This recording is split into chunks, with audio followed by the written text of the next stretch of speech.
Okay, so we're going to start talking about World War One, and I want us to keep our eyes on the prize here when it comes to what we need to understand about World War One. Of course, we need a background working knowledge of what World War One is fought over, but keep in mind in APUSH we are going to be filtering everything through the lens of U.S. history. What was the impact on the United States? What were the considerations that the United States, took into account when joining the war? What about the end of the war? How did that impact the U.S. economy and the U.S. politics, et cetera, et cetera, et cetera? So just keep that in mind as we give a little bit of background here. So here's some before and after pictures of the map of World War One. Before World War One, you have that up here on the top right, and after is bottom left. It's an empire killer in some ways. If you can see how Germany shrinks, but mostly how the Austro-Hungarian Empire shrinks. Disappears, and then also it's not on this map, but the Ottoman Empire ceases to exist as well. It's going to begin on July 28th, 1914, and end on November 11th, the 11th hour of the 11th day, the 11th month of 1918. That's why we celebrate, one of the reasons why we celebrate Veterans Day on November 11th. Nearly 8 million are killed, more than 22 million wounded, and not just physically wounded, but we'll talk about shell shock, what we would today call PTSD, being a very serious situation as well. If we want to know what the causes of World War I are, they're pretty easy to remember as long as we can remember mania: militarism, alliances, nationalism, imperialism, and assassination. If we can remember mania, we've got this. And I think we do. So let's unpack each of those letters. Militarism: European countries are fearful as they start to expand. As other countries start to expand, right? Remember, the Germans are going to move into the Alsace-Lorraine. If you look at that map in the bottom left, the Alsace-Lorraine territory is this little strip of land between Germany and France that is hotly debated. And so one example of militarism leading to World War I is Germany moving into Alsace-Lorraine.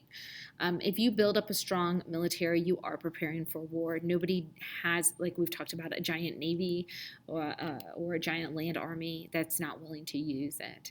You also see a race to manufacture and acquire more and even deadlier weapons. World War I is a modern war when it comes to the type of weaponry used: barbed wire, tanks, gas, etc. Alliances, and again, I'm speeding through these, okay? So y'all make sure that you reach out if you've got questions about stuff. I'm hoping this is largely review. Alliances, you got the Triple Alliance: Germany, Austria-Hungary, and the Ottoman Empire. You have the Triple Entente: France, Russia, and Great Britain. And then you have some largely neutral countries, most of which will stay neutral. Let me go back for 1 second. Also, we'll talk about imperialism. I was about to add something, but I think I'll save it for a couple slides. Nationalism is the desire to promote your own culture and interests. It's the idea that people with the same ethnic origins, political ideals, and language have the right to form sovereign states. And if you look at Austria-Hungary, you can see how many ethnicities are within that larger empire. And so when we start to talk about advocating for independence, we're largely talking about nationalism. Nationalism can also refer to, if we're talking about nationalism with a giant N, this idea that your country is more deserving of space, of territory, of resources than another. And so you start to prioritize the needs of your country, not just over the needs of other countries, but at the expense of other countries. And when we talk about the different ethnicities trying to break away, for example, within Austria-Hungary, we will get to the reasons why the assassination took place. All right, imperialism. If we talk, this is a map of Africa, if you remember the scramble for Africa from world history. You see Britain fighting with Germany, France fighting with Germany. Everyone's fighting with Germany, it seems like. But there is a very real... there's a very real power grab here in terms of land, and this is why it becomes a true world war. It's why in World War I there is fighting in Africa, right? It's why Australians fight in World War because we truly see a Europe that has globally expanded and that has a global reach, and that means any wars that Europeans engage in will also have a global reach. Okay, the assassination that finally is the event that ultimately triggers World War I. A man named Franz Ferdinand and his wife, Sophia, they're pictured there in the bottom right, are both killed. And they are, Franz Ferdinand is the heir to the Austro-Hungarian throne. And if we look at the map, and we look at the very southern part here, you'll see Bosnia and you'll see Sarajevo. Now, all of these ethnicities, many of them, were agitated for independence within Austria-Hungary. As the heir to the throne of the Austro-Hungarian Empire, Franz Ferdinand had taken it upon himself to go on a tour, so to speak, of the edges of the empire to sort of reinforce that they're still in charge, that they still have authority, and that they are still interested in what's going on in the far reaches of their empire. Just to the south of Bosnia, off of this map, is Serbia. Serbia had been home to a terrorist organization known as the Black Hand. And the Black Hand was dedicated to helping anyone who wanted to agitate for independence against Austria-Hungary. And one of the ways that they could do that was by assassination, right? In particular, in this situation, assassinating Franz Ferdinand and, by extension, his wife, Sophia. They had planned to blow up the carriage he was riding and waving in on his little parade route, but that plot was foiled, and so instead Gavrilo Princip, a member of this terrorist organization, the Black Hand, was walking home, and it just so happened that he passed by the new parade route. He had a gun in his waistband, and he fired, and he kills both of them.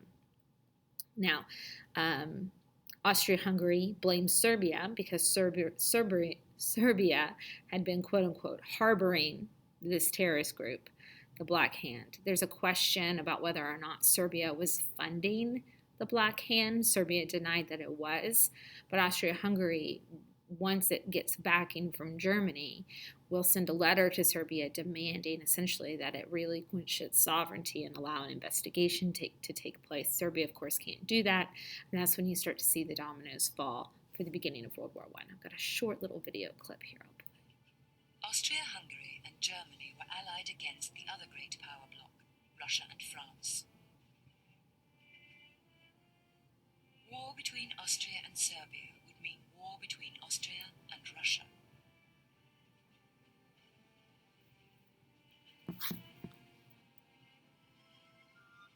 That would mean war between Russia and Germany.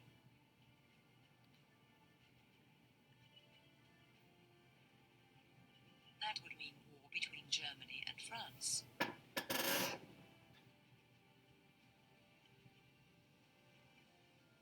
And that might mean war between Germany and Britain.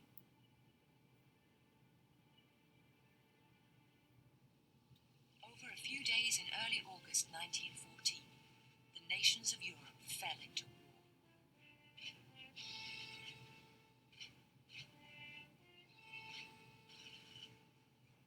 August the 1st, Germany declared war on Russia.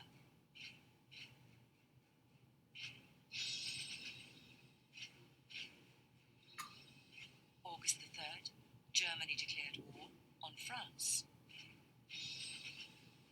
deciding to invade her old enemy through the neutral country of Belgium.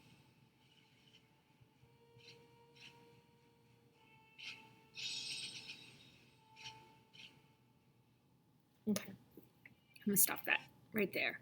So here are the dominoes that they are alluding to in that video when I say the dominoes fall.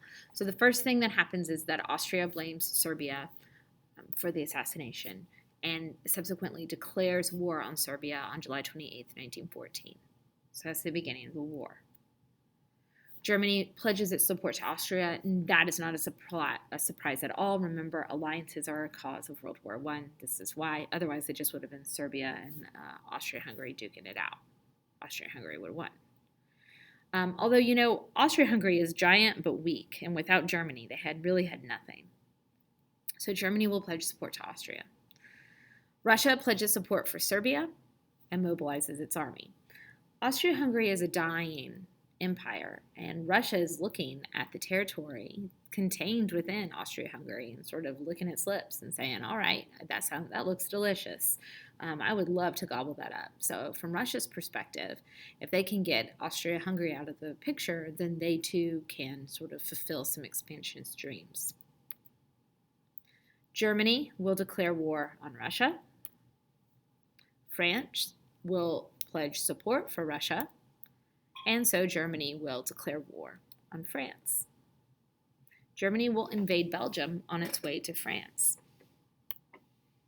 And it turns out that Great Britain has a very old, hundreds years old alliance with Belgium that Germany didn't think that Great Britain would uphold, but Great Britain does.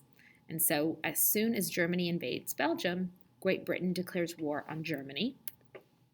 And this is the Schlieffen Plan. The idea behind the Schlieffen Plan is that if Germany could quickly invade Belgium, drop down into France, and take Paris, they could eliminate a Western front and focus on fighting the war with Russia only, because Germany knows that it will be the kiss of death for them in World War I if they have to fight in the West and the East at the same time. Now, as we know from history, they get bogged down in these trenches in northern France, just to the south of Belgium and to the north of Paris, if you look on that map of France, and they never make it into Paris the way they wanted. Now, they'll remedy that in World War II. Another thing to keep in mind as we talk about World War I is that this is not the same sort of villain situation that we very easily cast Germany in World War II because of the Holocaust and because of their aggressive activities. World War I is a different war. World War I is fought because of mania, right? And there are many, many, many reasons why the world finds itself in the situation that it does. So ultimately, the alliances shake out like this. The Central Powers will be Germany, Austria-Hungary, the Ottoman Empire, and Bulgaria. Austria-Hungary and the Ottoman Empire will both cease to exist at the end of the war. So if you're looking for someone to blame on the part of the Central Powers, that's going to be Germany. The Allied powers will be Russia. Russia will leave the war in 1917. France, Great Britain, Italy, which will join on the side of the Allies in 1915. Japan, and the United States, which will also join the war in 1917. Notice that Italy and Japan will both be members of the Axis powers in World War II. There are going to be new weapons that are used, including machine guns, poison gas, U-boats, biplanes, and I think I can enlarge this. You can pause it here and read a little bit more about the different kinds of gases that were used, what the effects were, the casualties, and who introduced them at what battles and what dates. And the United States really has to deal with if it is going to get involved in the war or not. You know, Woodrow Wilson practices that moral diplomacy. Should the United States prepare for war? Should the United States back Britain? And although we have neutrality in the beginning, there's a lot of propaganda out there pushing for the United States to support Great Britain. We also, remember, have a lot of economic investment in Britain, and if Britain were to fall, what would happen to our economic advancement or investment? Would we ever be repaid, for example? Should the United States get involved, and if we do get involved, what would that do with the balance of power in the world? So there are a lot of considerations, and remember what I said in a previous conversation. Most of the people in the U.S. don't really see us as that entangled with what's going on in world affairs, but we 100% are. In 1915, German U-boat will torpedo a ship called the Lusitania. It is a British passenger ship. A U-boat it stands for Unterseeboats. It's a submarine, a German submarine. They had been sinking merchant ships going anywhere around the island of Great Britain since the beginning of the war, right? So since 1914. The United States had been selling weapons to Britain, and many of those weapons were being transported on passenger ships. And so Germany had a policy that if you were traveling on a ship that was flying an enemy flag, so in this case a British flag, then you could be subject to being sunk, essentially. As a matter of fact, they published this notice. Travelers intending to embark on the Atlantic voyage are reminded that a state of war exists between Germany and her allies and Great Britain and her allies, and that the zone of war includes the waters adjacent to the British Isles, that in accordance with formal notice given by the Imperial German government, vessels flying the flag of Great Britain or any of her allies are liable to destruction in these waters, and that travelers sailing in the war zone on ships of Great Britain or her allies do so at their own risk. Well, the Lusitania is sunk. There are a little more than 1,200 people that are killed. This is not the first time a British passenger ship has been sunk and experienced casualties, but this time there are 128 Americans that are killed. This is not the straw that brings the United States into the war, but it is certainly helping to turn public opinion toward the side of intervention.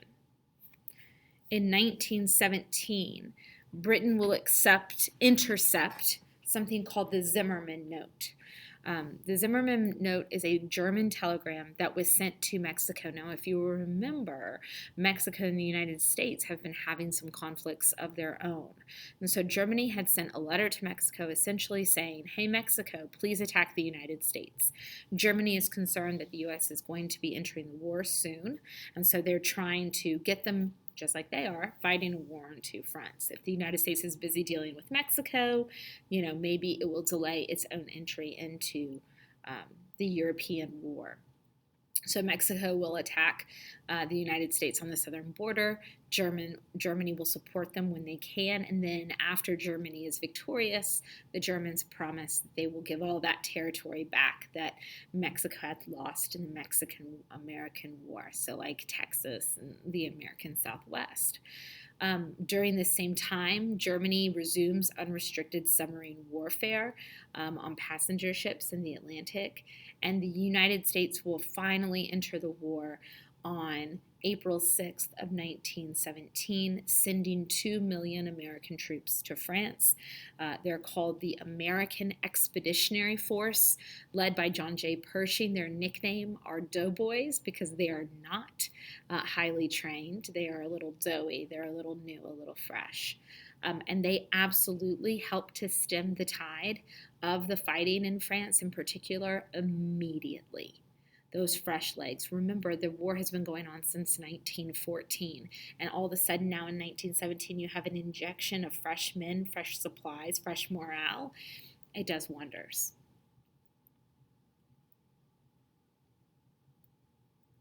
So American entry into World War I spells disaster for Germans. Let's see, the 93rd Division, got this image here. These are African American soldiers who will be sort of commandeered, as some other units are, from the U.S. Army to fight under the command of the French. They fight in integrated units, unlike in the United States military where they're still fighting in segregated units. And they become heroes in France and in some ways in the United States. They are certainly considered heroic today in the United States based on their actions on the front lines in France. They also help because Vladimir Lenin and the Bolshevik Revolution have happened in Russia, and they withdraw from the war in 1917. They sign a separate peace called the Brest-Litovsk Treaty in 1918. Germany's last effort to make it to Paris fails at the Battle of Argonne Forest. The Selective Service Act goes into effect in 1917. This is the draft. It's going to be locally controlled. About 2.8 million are ultimately drafted. Many others volunteer to fight because the war is now being framed by different propaganda forces in the federal government as fighting for the future of democracy, for the future of nationalism. 50,000 Americans die in combat, another 60,000 of disease. This is the Spanish flu, so we're going to be talking about that, right? Moving into 1918, the Spanish flu is rampant in the United States. And then more than 200,000 are wounded. I mentioned those African American soldiers who are continuing to serve in segregated units, as well as immigrant groups. Women will serve in non-combat roles such as nursing, radio operatives, etc. That's a great quote from John J. Pershing. A competent leader can get efficient service from poor troops, while on the contrary, an incapable leader can demoralize the best of troops. John J. Pershing was certainly a capable leader. Trench warfare. Just wanted to show some pictures of these trenches. Both sides will dig trenches in northern France. The fighting is on the western front is characterized by trenches. They're very close to each other. There's tunnels where the headquarters would be, where the officers stayed. Over 6,000 miles of trenches will be dug, but it will be the thing that immobilizes, both sides. It's not really the best blow up there, is it? Oh, I forgot to warn you. There's going to be a graphic image of something called trench foot. What happens to your foot when you live in trenches and muck and mud and goodness knows what else is in the water. So turn away if you don't want to see this next slide. Other after effects include things like shell shock. This is psychological devastation. People didn't know what this war was going to be because it's the first time gas has been used. We've never dug trenches. We've never had to run through barbed wire to get to the other side. We've never run into machine gun fire before in war. So this really changes. In 1898, we had the splendid little war, right? The Spanish-American War. There's no discussion about a modern war, not like this. And so World War I is the first time American soldiers are experiencing the devastation of war. Not that other wars previously had not been devastating, but this is devastation on a scale that these men had never experienced and that the world had never experienced before. At home, being fought at home, Congress will create agencies to deal with the needs that come along with the war. Remember, this is the progressive era, so we are 100% going to be talking about efficiencies. People like Herbert Hoover are put in charge of things like the Food Administration, promoting Victory Gardens, which, by the way, have made a comeback in the COVID era. Don't go shopping, plant a garden, right? There's something called the Fuel Administration established, promoting daylight savings time, heatless Mondays. Don't eat that, the troops need it. Don't use that extra fuel, the troops need it. Buy a Liberty Bond. Could help you directly fund the war if you bought this piece of paper. Very much a progressive war run based on efficiencies, not inefficiencies. The other thing that is taken into consideration during World War I in the United States is workers and whether or not they should be allowed to go on strikes. And so, because if they do, what if the steel industry goes on strike and then now all of a sudden you can't produce tanks or whatever to send overseas? So there is a level of cooperation between corporations and workers that's mandated by the federal government. And so a lot of people join unions. A lot of companies are forced by the federal government to play nice with their employees. And you start to see some interesting inroads happen in terms of strike reductions. Once that happens, a lot of people leave unions. And then in the 1920s, you'll see the aftermath of a lot of protections for workers being stripped away after World War I. This is also the time of the Great Migration, where African Americans are leaving the South. I've got a big image of this, to move to the North to work in industrial cities. You also see a lot of Mexican Americans and Mexicans, not just Mexican Americans, but Mexicans, moving to the American Southwest and working in fields there. You're just going where the jobs are.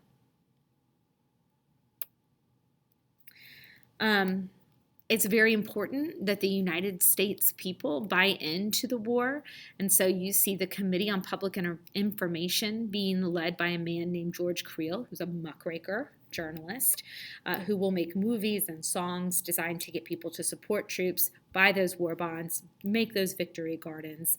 And in the context of this, you also have the Espionage Act of 1917 and the Sedition Act of 1918, making it illegal to speak out against the war publicly. And we're going to do some more intensive work on those two things, including a court case, which is on your court case sheet, called Schenck v. the United States from 1919. Even with the money necessary to fight the war, the government realized they would need the popular support of Americans, most of whom had been either neutral or openly against involvement. Therefore, President Wilson appointed a former muckraking journalist, George Creel, to head the Committee on Public Information, our nation's first propaganda agency. Creel was a giant when it came to advertising and public relations. He called his committee the world's greatest adventure in advertising. Creel convinced the best writers, artists, musicians, and advertising people of the day to help him sell the war. From booklets and books for Americans in various languages to anti-government propaganda messages for our enemies. Creel even got into the movie business with features such as Under Four Flags, with the help of famous film director D.W. Griffith. These pro-war movies were not only hits, they actually made money for the cause. $852,744. Remarkable when you realize that it only cost a nickel to see a movie back then. Okay.